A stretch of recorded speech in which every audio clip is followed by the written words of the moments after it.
Good morning class 12 accountancy cash flow statement.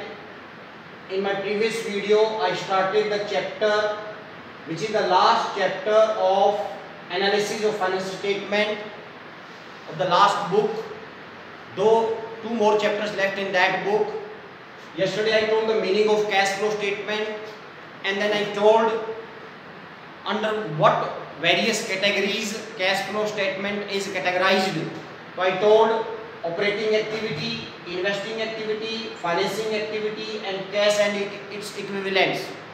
So today we will be doing 3 or 4 numericals where we have to classify different items under either of these headings. So here today I am taking illustration number 1, page number 6.9. Just we have to classify the items under different activities or different categories. Solution is not there, that's why we will do the sum by reading. So illustration 1, classify the following into operating, investing, financing or cash equivalent. So first item is cash sale. So where the cash sale will come? Operating activities. Cash received from trade receivable, again which activity? Operating. Purchase of building, हमने building purchase की है तो it becomes which activity? Investing. Then sale of building, again investing activities. Then it comes fifth item, issue of share, capital or debentures, तो which activity? Financing. Buyback of equity share, again financing activity. Dividend paid, company ने dividend दिया है तो again it will come under which activity? Financing. Next sum is asking interest paid on debenture by finance company and by non finance company. Finance company का मतलब जैसे कोई bank है, LIC है, ये सारी फाइनेंस कंपनियां हैं. अगर ये डिविडेंड दें, इंटरेस्ट ऑन डिवेंचर दें, और अगर कोई नॉन फाइनेंस कंपनी है अगर वो इंटरेस्ट देती है तो कहाँ कहाँ जाएगा?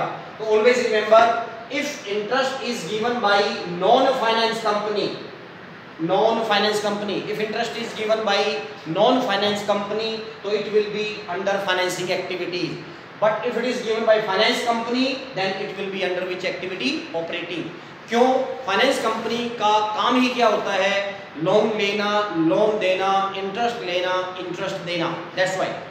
Next, cash purchase, operating activity. Cash paid to trade payable, again operating activity. Redemption of debenture and preference share, हमने debenture और preference share को redeem किया है तो which activity? Financing.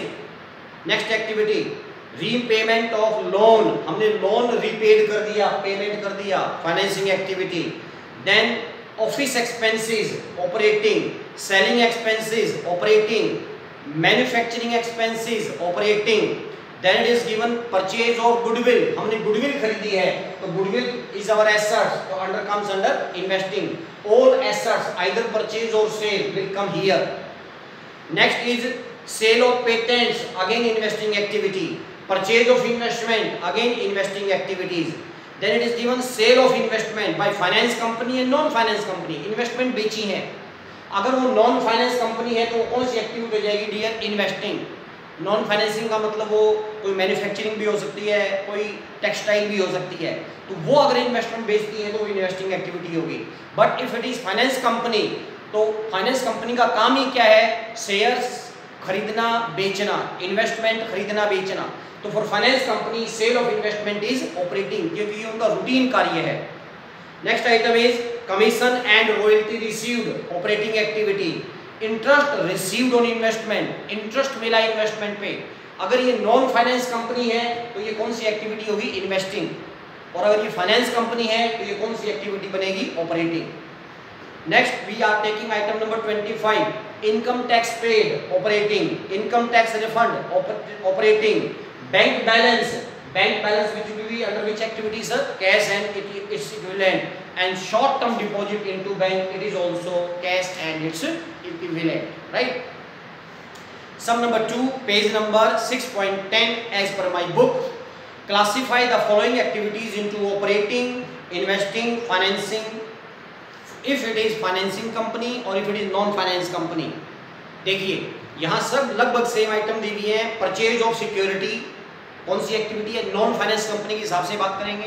Purchase of security For non-finance company, it is investing, brokerage paid on purchase of security, investing, sale of security, investing, loan and advances made, किसी को loan दिया हमने, investing हो गई sir. Receipt from the repayment of loans and advances, जो हमने loan दे रखा था उसका पैसा हमें वापस मिल गया, again investing. Interest received on security, ये भी इन्वेस्टिंग है. डिविडेंड रिसीव्ड ऑन सिक्योरिटी, ये भी इन्वेस्टिंग है. इंटरेस्ट पेड ऑन बोरोइंग, किसी भी नॉन फाइनेंस कंपनी के लिए अगर लोन पे इंटरेस्ट दिया जाता है तो कौन सी एक्टिविटी होती है? Finance. And dividend paid to shareholder, हमने शेयर होल्डर को डिविडेंड दिया तो फाइनेंस कंपनी, नॉन फाइनेंस के लिए ये भी कौन सी एक्टिविटी होगी? फाइनेंस. अब अगर ये फाइनेंस कंपनी है तो sir purchase of security operating में जाएगी, brokerage paid on securities operating, sale of securities operating, loans and advances operating, received from repayment of loan operating, interest received on security, तो सारे के सारे क्या बनेंगे सर? ऑपरेटिंग बनेंगी. Except 9 number item, dividend paid on shareholder, जो हमने shareholder को डिविडेंड दिया वो कौन सी एक्टिविटी में जाता है? फाइनेंस कंपनी, फाइनेंसिंग एक्टिविटी में जाएगा फाइनेंस कंपनी के लिए. सम नंबर 3 आप अपने आप करेंगे. अब हम सम नंबर 4 कर रहे हैं. Sum number 4 is asking state which of the following item would result in inflow और आउटफ्लो ऑफ कैश. कुछ ट्रांजैक्शंस दी हुई है जिसमें ये पूछा गया है कि whether there will be inflow of cash और आउटफ्लो ऑफ कैश और there will be no effect on cash position. तो first item is purchase of inventory for cash, हमने इन्वेंट्री खरीदी है कैश के बदले में तो cash is going outflow. Purchase of goods on credit, उधार माल खरीदा हमने तो neither cash is coming, no cash is going. Sale of goods costing 10,000 sold for 12, when we are selling cash is coming तो it becomes inflow. Sale of goods on credit, cash is not affecting. Purchase of fixed assets by issue of share, हमने fixed assets खरीद ली बदले में share दिए तो again cash is not affecting. Sale of fixed assets at a loss, doesn't matter we are selling it at a profit or we are selling it at a loss, again sale of fixed assets means inflow.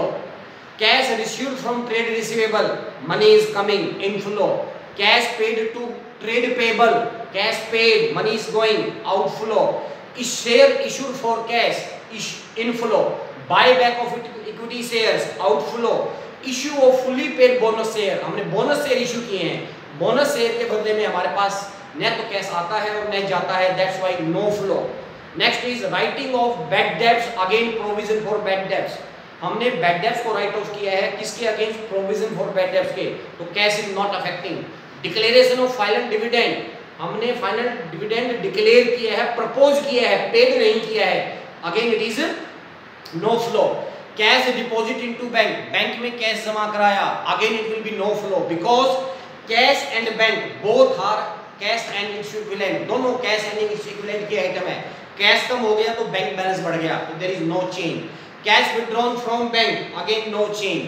Purchase of marketable security, it is also part of cash and its equivalent, no change. And sale of current investment, it is also part of cash and its equivalent, तो no change in cash position. Last sum for the day, again you have to tell inflow outflow. Issue of debenture, inflow, पैसा is coming. Issue of debenture to vendor for purchase of machine, machine खरीदी बदले में debenture दिए तो I think no cash is affecting तो no flow. Now purchase of own debenture, हमने खुद के डिवेंचर खरीदे, doesn't matter sir whether we are purchasing own debenture और any other debenture, money is going, outflow. Redemption of debenture, outflow. Redemption of debenture by converting them into equity share, debentures को हम equity share में convert कर रहे हैं, no flow. Interest paid on debenture, outflow. Purchase of patents, outflow. Depreciation on furniture, no change, no flow. Old furniture written off, old furniture written off किया है, depreciate किया है उसको, बेचा नहीं है, again no flow. Payment of outstanding rent का payment किया है, again outflow. Item number 11, deferred revenue expenditure charged to profit, expenses written off, no flow. Declaration of final dividend, declare किया है, पेड नहीं किया है, no flow. Payment of dividend, dividend paid किया है, मनी इज गोइंग, आउटफ्लो.